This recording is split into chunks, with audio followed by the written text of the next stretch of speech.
Our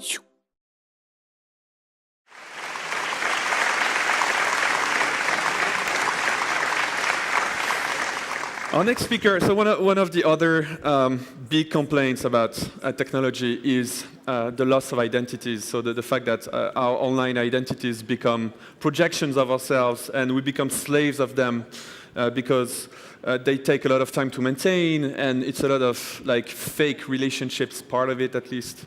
Our next speaker has come up with a pretty interesting solution. He's going to tell us about that. Please help me welcome Gordan Savicic. Hello, Laurent. Yeah, thanks to the whole Lift team.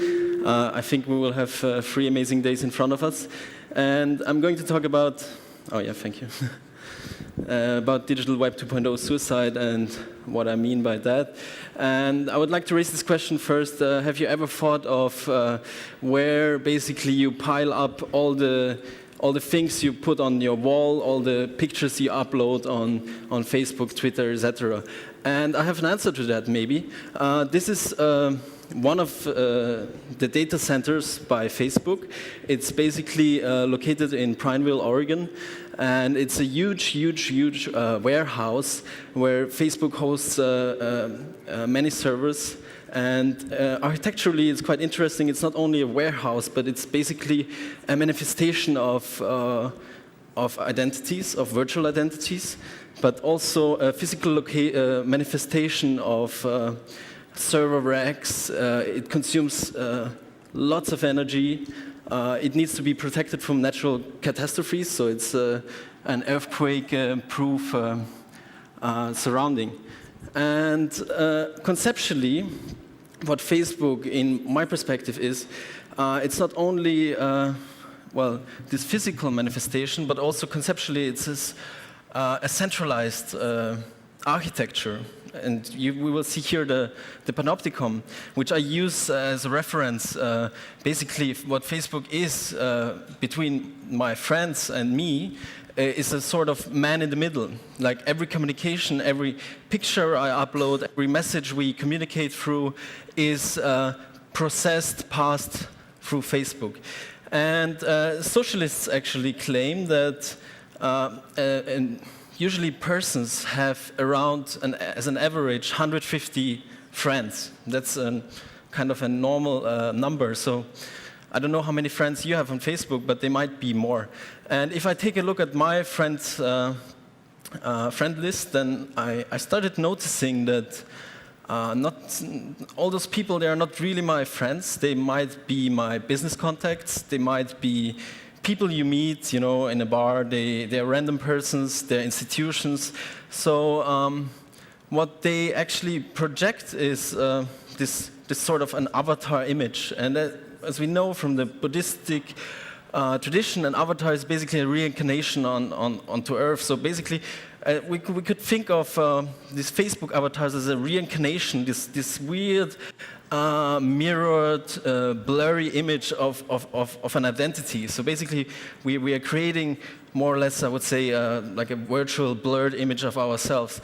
And if we are trying to, what happens actually if I'm trying to get rid of this identity? If I try to intentionally say, I don't want this identity anymore, I want to get rid of this, then Facebook offers you this option of deactivating your account, and you see here a simulation of me doing this. And first, I'm basically I'm confronted with random images from my friends, and they will say they're claiming that they will miss me. So actually, I already get into this weird scenario that these ethical questions that I actually will lose my friends. And not only that, but you also have to give reasons for leaving you. So basically, you have to fill out this questionnaire where Facebook is asking you why are you risking this step? And then you have to fill out, well, your password. You have to solve some captchas. You're being asked, are you really sure? Do you really want that? I didn't give a reason, so I had to picture something else. And then I got logged out, and my account was deactivated. But deactivation basically means just that your account is made not public, so all the data is still there, and once you re-log in into your account, it will take a couple of minutes or hours, all the data is going to be restored and up there again. And in the end, someone gets born. If you're trying to zoom into this, into the reasons for leaving, then Facebook offers you answers to your worries. So if you, and you hear it very often, people are concerned about safety and privacy concerns. So I don't want to, that Facebook basically has non-exclusive rights to my pictures, and I don't want that they can share stuff, whatever, marketing analysis, and so on and so on. So they basically ask you can alter your privacy settings, and you will feel safe again. So basically, there are these prefabricated answers to all your privacy concerns you might have, or even simpler things. So you just don't find Facebook useful. So also, Facebook has an answer to that. Basically, they just tell you that you should just try to get more into this cloud. Or you can just say, I spent too much time on using Facebook, and that's where we came in. And we basically created the Web 2.0 suicide machine for people who were just rid and tired of their social network profile. And we wanted to offer them an easy, basically an easy button to sign out forever. And this is a person who went through this. My kids growing up, my wife. I didn't even have time to cook dinner for them. And then something great happened. I discovered the Web 2.0 suicide machine, and things were about to change. Look, you just go to www.suicidemachine.org and choose the network you want to be deleted from. So here I fill in my username and my password. Immediately the machine starts working, and through a Flash plugin, I can see the process. The suicide server takes over now. It launches the Firefox browser automatically and logs into my account. Each action is automated. First, the password is changed. Now, once I've committed suicide, I will never be able to try to resurrect myself. One really nice feature of the Web 2.0 suicide machine is that slowly you see your online life passing away. It's exactly like they say the last minute of your real life is like, but then slow and fun. Look, there's so many people you actually didn't really care about.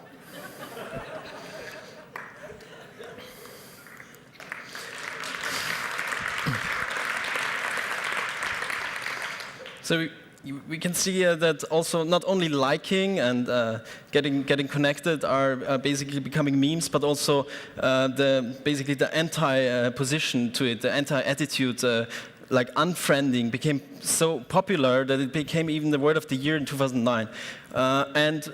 I just wanted to reflect where basically our project started from was from an analog event, you could say. It started in a cultural venue. It's called WARM in Rotterdam, one of the best institutions in the Netherlands, I would say, where we basically organized the Web 2.0 suicide night. So we invited people, set up a couple of machines, and we asked them to manually erase all the content they uploaded. So it was kind of a performative act, and also back then you didn't even have the opportunity to basically to delete your account. Those functions, they were actually implemented just recently, and this is the website we came up with.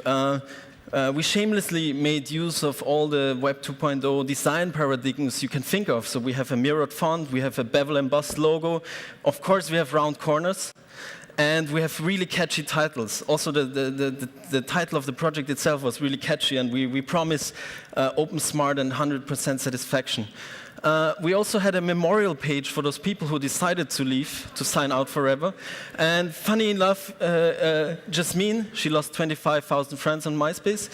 Her name was, and that was really her username, Catharsis, so she really went through deep cleaning of her virtual identity. So this whole project gained some momentum, and first it got really popular in the Twitter sphere and so on, and the blogosphere. And basically after Facebook decided to ban our server, to basically disable our service and to work against us, the catchy title in the headlines appeared, Facebook kills the suicide machine. And then it went into the mainstream media, so Time magazine picked it up, CNN, and 5 million light years later it went also into TV. Oh, thank God. Hey, Stan, my computer says we're not friends anymore.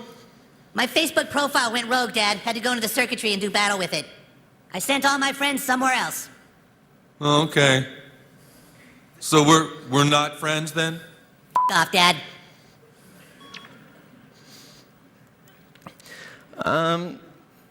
Further, what happened was that we received a couple of letters from Facebook, directly from the lawyering company, and they are so-called cease and desist letters, so they're basically takedown notices for your domain, with a couple of accusations, basically that we are not allowed to scrape content from their website, and the only thing we actually scraped was the image of the user and the amount of friends, and that we are not allowed to use the login credentials of a Facebook user.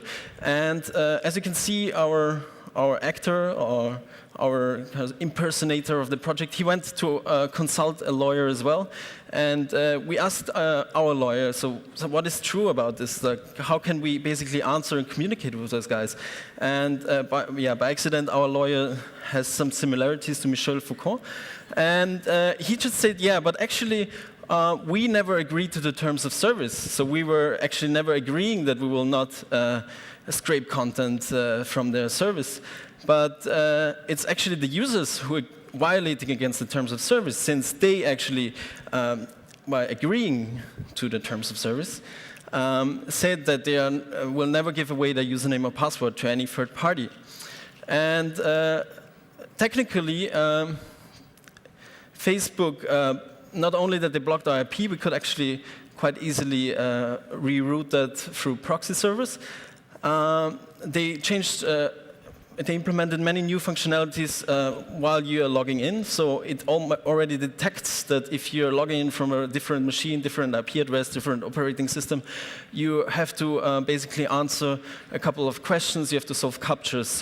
So basically our service went offline. It killed itself somehow. And well, in the end, I would like to give you is basically reclaim your data.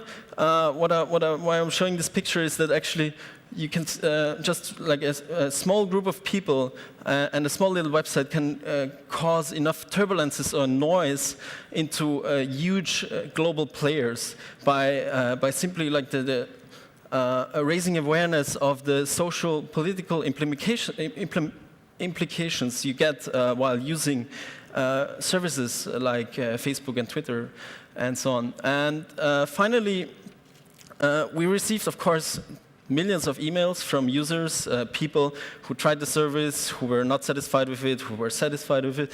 And one email really popped out of that was actually, it came like this into my inbox. So it was what I've done since I gave up on Facebook. And first I didn't really understand what that video was about, but actually it's a sonogram of a guy, and he just wrote 167 beats per minute. Early points are showing awesome. Well, so make love, not spam. Thank you very much. Thank you very much. Thank you, Gordan. We're running a bit late, but just one question. So Facebook tried to block your service, and there was this kind of cat and mouse thing happening. So where do you guys stand today? What is the project still active? It went into sort of hibernation for a while, and also we got basically of this cat and mouse game you can just play for a certain amount of time. What we did was we decided to just open source the whole thing, and there is actually a release out now, which still needs some finishing touches. So, but actually we gave it over to the community that, and we had to actually, unfortunately, make it into a client-based solution, since that was the problem and the easy attack, that it was, again, centralized, so it went through our server, and it was just an easy target for if you work against someone. So, So long answer, you're making it open source. Yes. Short answer, it's coming back soon. Hopefully, yes. Okay. Thank you. Gordan Savicic. Thank you. Thank you.